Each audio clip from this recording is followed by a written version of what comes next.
Dear friends, welcome to Kollam IES, a premier bank coaching institute for the last 35 years. വളരെ സന്തോഷത്തോടെ നോട്ടിഫിക്കേഷൻ്റെ കാര്യം പറയാനാണ്. Reserve bank of India grade B exam വിളിച്ചിട്ടുണ്ട്. ആ exam vacancy മോശമല്ല, 120 വേക്കൻസിയോളം ഉണ്ട്. ഇത് വളരെ ഇടയ്ക്കിടയ്ക്ക് റെഗുലറായിട്ട് വിളിക്കുന്നതല്ല എങ്കിൽ പോലും അടുത്ത സമയത്ത് നല്ലൊരു വേക്കൻസിയാണ് ഇപ്പം വിളിച്ചിരിക്കുന്നത്. അത് വളരെ എഫക്റ്റീവായിട്ട് നമ്മൾ economics, banking, financial awareness cover ചെയ്ത ഒരു വ്യക്തിക്ക് വളരെ ഈസി ആയിട്ട് ഇത് ക്യാപ്ചർ ചെയ്യാൻ പറ്റും. കാരണം ഡിസ്ക്രിപ്റ്റീവ് പേപ്പേഴ്സ് ഉണ്ട്. അപ്പം ന്യൂസ് പേപ്പർ നന്നായിട്ട് കവർ ചെയ്ത് എക്കണോമിക്, ഫിനാൻഷ്യൽ അവയർനെസ് ഉള്ളവർക്ക് ഡിസ്ക്രിപ്റ്റീവ് പേപ്പർ ഉണ്ടായതുകൊണ്ട് അതിന് കാര്യമായിട്ട് സ്കോർ വാങ്ങാൻ പറ്റും. Aggregated survey, economic survey, Yojana, Kurukshetra, central government publications, ഇങ്ങനെയുള്ള ഫിനാൻഷ്യൽ ന്യൂസുകൾ കൃത്യമായിട്ട് ഡേറ്റ നോട്ട് ചെയ്ത് കവർ ചെയ്യുന്നവർക്കുള്ള ഏറ്റവും വലിയൊരു ഗോൾഡൻ ഓപ്പർച്യൂണിറ്റിയാണ്. പിന്നെ ബാങ്കേഴ്സ് ബാങ്കിലാണ് വർക്ക് ചെയ്യുന്നത്. അതാണ് സെലക്ഷൻ കിട്ടിയ ബാങ്കേഴ്സ് ബാങ്കിലാണ്. ഏറ്റവും വലിയ ബാങ്കിങ് സെക്ടറിൻ്റെ ടോപ്പ് ലെവലിൽ നമ്മൾ റിസർവ് ബാങ്കിൽ വർക്ക് ചെയ്യുക എന്ന് പറയുമ്പോഴേക്ക് നമുക്ക് ഏറ്റവും വലിയൊരു ഗോൾഡൻ ഓപ്പർച്യൂണിറ്റിയാണ്, സ്വപ്നമാണ്. പ്രത്യേകിച്ചും എക്കണോമിക്സ് ഹയർ ലെവലിൽ PG ഒക്കെ കഴിയുന്ന ആൾക്കാർക്കെല്ലാം അവരുടെ ടാർഗറ്റ് തന്നെ എനിക്കൊരു എക്കണോമിസ്റ്റ് ആവണം, RBIയുടെ എക്കണോമിസ്റ്റ് പോസ്റ്റിലേക്ക് വരണം, ഇതൊക്കെയാണ്. അങ്ങനെ പറഞ്ഞു പോയ നമ്മളുടെ പ്രിയ സ്റ്റുഡൻസ് ഉണ്ട്, ഫോമർ സ്റ്റുഡൻസ് ഉണ്ട്. വളരെ കൃത്യമായിട്ട് പ്ലാൻഡായിട്ട് പോയി സെലക്ഷനായി അവിടെ വർക്ക് ചെയ്യുന്ന ആളുകളുണ്ട്.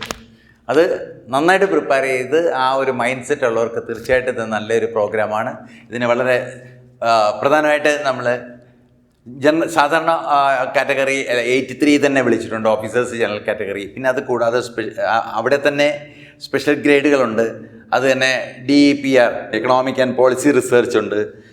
Then department of statics and information management ഉണ്ട്. അതാണ് DEPRഉം DSIM. അവിടെയും വേക്കൻസി 1720 ഉണ്ട്. ഇതൊക്കെ പർട്ടിക്കുലറായിട്ട് നമ്മൾ എക്കണോമിക്സ് ഹയർ ലെവലിൽ പ്രിപ്പയർ ചെയ്യുന്നവർക്ക് എഴുതിയെടുക്കാൻ പറ്റുന്ന എക്സാമാണ്. അവരുടെ സബ്ജക്റ്റിൻ്റെ വളരെ റിലേറ്റഡാണിത്. അപ്പോൾ അതാണ് അതിൻ്റെ പ്രിലിമിനറി. ഇതിന് ഒബ്ജക്റ്റീവ് ടൈപ്പും ഉണ്ട്. 50% ഒബ്ജക്റ്റ് ടൈപ്പും 50% ഡിസ്ക്രിപ്റ്റീവ് ടൈപ്പാണ്. ഇതിന് സാധാരണയായിട്ട് പ്രിലിമിനറി എക്സാം ആദ്യം ഒരു ഫേസ് ഉണ്ട്. പ്രിലിമിനറി എക്സാമിനെ നമ്മൾ സാധാരണ ബാങ്ക് എക്സാം പോലെ നമ്മൾ പ്രിപ്പയർ ചെയ്തവർക്ക് ഈസി ആയിട്ട് കിട്ടാവുന്നേ ഉള്ളൂ. കാരണം 4 പേപ്പേഴ്സാണ്. Test of reasoning, quantitative aptitude, English language, general awareness. ഈ 4 എന്നുള്ള പേപ്പേഴ്സ് മാത്രം, പ്രിലിമിനറി മാത്രമേ ഉള്ളൂ. ഇത് 200 മാർക്കുണ്ട്, 200 ക്വസ്റ്റ്യൻസ് ഉണ്ട്. 200 ക്വസ്റ്റ്യൻ 200 മാർക്കാണ്.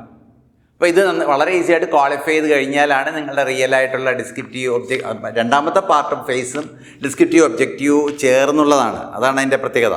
രണ്ടാമത്തെ അത് 30 മാർക്സിന് 30 മിനിറ്റ്സും 90 മിനിറ്റ്സിലുമാണ് പേപ്പർ ഫസ്റ്റ് വരുന്നത്. 30 മിനിറ്റ്സും 90 മിനിറ്റ്സും. അത് 50 മാർക്സ് വീതമാണ്. ആദ്യത്തെ പേപ്പർ തന്നെ ഇത് രണ്ടും കൂടെ ചേരുമ്പം ആ പേപ്പർ നമ്മൾ 100 മാർക്സ് ഏൺ ചെയ്യണം. പേപ്പർ 1 എന്ന് പറയുമ്പോഴേക്ക് പേപ്പർ 1 30 മാർക്സും 90 മാർക്സും ഉള്ള അത് എക്കണോമിക്സ് ആൻഡ് സോഷ്യൽ ഇഷ്യൂ ആണ് പേപ്പറായിട്ട് വരുന്നത്. അത് 50 മാർക്സും ഒബ്ജക്റ്റ് ടൈപ്പും 50 മാർക്സിന് ഡിസ്ക്രിപ്റ്റീവ് ടൈപ്പ് 50% വീതം 100 മാർക്സ്. ഇംഗ്ലീഷിനൊരു ഫേസ് 2 എന്ന് പറഞ്ഞ് സെക്കൻഡ് ഇംഗ്ലീഷുണ്ട്. റൈറ്റിംഗ് സ്കില്ലാണ് റിയലായിട്ട് നോക്കുന്നത്. 90 മിനിറ്റ്സ് ആണ്. അത് 100 മാർക്സ് ആണ്. അപ്പം first phase, second phase. Third phase എന്ന് പറയുമ്പോൾ അഗെയിൻ ജനറൽ ഫിനാൻസ് ആണ്. ജനറൽ ഫിനാൻസ് വരുമ്പോഴേക്ക് 50% ഒബ്ജക്റ്റീവ് ഉണ്ട്, 50% ഡിസ്ക്രിപ്റ്റീവ് ഉണ്ട്. രണ്ടും 50% ഒബ്ജക്റ്റീവിന് കിട്ടണം, 50% ഡിസ്ക്രിപ്റ്റീവിന് കിട്ടണം. ഇത് രണ്ടും കൂടെ 100. അങ്ങനെ 300 മാർക്സിനാണ് ടോട്ടലായിട്ട് നമ്മൾ അപ്പിയർ ചെയ്യുന്നത്. ഈ 300 മാർക്സിൻ്റെ മാർക്സ് വെച്ചിട്ടാണ് സെലക്ഷനായിട്ട് വരുന്നത്. അപ്പം ഫസ്റ്റ് പ്രിലിമിനറി ക്വാളിഫൈ ചെയ്യുക, ദെൻ ആഫ്റ്റർ ദി സെക്കൻഡ് പാർട്ടും നമുക്ക് വളരെ സിൻസിയറായിട്ട് സിലബസ് എല്ലാവരും കൊടുത്തിട്ടുണ്ട്. വളരെ ഡീറ്റെയിൽ ആയിട്ട് വേണ്ടുന്നവർക്ക് ഞാൻ വേണ്ടുന്ന ഹെൽപ്പുകളെല്ലാം ചെയ്തു തരാം. നമ്മളെ കോൺടാക്റ്റ് ചെയ്യുക. നമ്മൾ അവർക്ക് വേണ്ടുന്ന വളരെ ഡീറ്റെയിൽ ആയിട്ടുള്ള പ്രിപ്പറേഷൻ്റെ ഐഡിയ കൊടുക്കാം. അത് കറക്റ്റായിട്ട് റൂട്ട് ചെയ്യാം, അത് കറക്റ്റായിട്ട് ഗൈഡ് ചെയ്യാം. മെറ്റീരിയൽസും സഫീഷ്യൻ്റായിട്ട് ഇവിടെ എല്ലാം ഉണ്ട്. റിസർവ് ബാങ്കിൻ്റെ ഈ ഗ്രേഡ് ബി എന്ന് പറഞ്ഞത് എല്ലാവരുടെയും ഒരു സ്വപ്നമാണ്. അത് പ്രിപ്പയർ ചെയ്ത് ഫ്രണ്ട് ലൈനിൽ നിൽക്കുന്ന എക്കണോമിസ്റ്റ്, എസ്പെഷ്യലി എക്കണോമിസ്റ്റുകാർക്കെല്ലാം വളരെ പ്രാധാന്യമുള്ളവരാണ്. പിന്നെ അവരുടെ സ്പെഷ്യൽ പോസ്റ്റുകളാണ് ഞാൻ നേരത്തെ ഈ പറഞ്ഞ DEPRഉം DSIM. അവരുടെ അതിനും പേപ്പേഴ്സ് വ്യത്യാസമാണ്. ആ പേപ്പേഴ്സ് അത് ഓറിയൻ്റായിട്ട് പ്രിപ്പയർ ചെയ്ത് നമ്മൾ എടുക്കുക. അതിന് അപ്പിയർ ചെയ്യുന്നവർ തീർച്ചയായിട്ടും ബന്ധപ്പെട്ടാൽ അതിന് വേണ്ടുന്ന എല്ലാ ഹെൽപ്പുകളും ചെയ്തു തരാം. ടൈം അതുപോലെ തന്നെ നമുക്ക് സ്വാഭാവികമായിട്ട് ഒക്ടോബർ, ഡിസംബർ ഉണ്ട്. ഡിസംബർ 6 സെക്കൻഡ് ഫേസ് വരുന്നത്. ഫസ്റ്റ് വരുമ്പോഴേക്ക് ഓൺലൈൻ വരുമ്പോഴേക്ക് 18 വരും, ഒക്ടോബർ 18 വരും. അപ്പോൾ ഒക്ടോബർ 18 എന്ന് പറഞ്ഞാൽ വളരെ പെട്ടെന്നാണ്.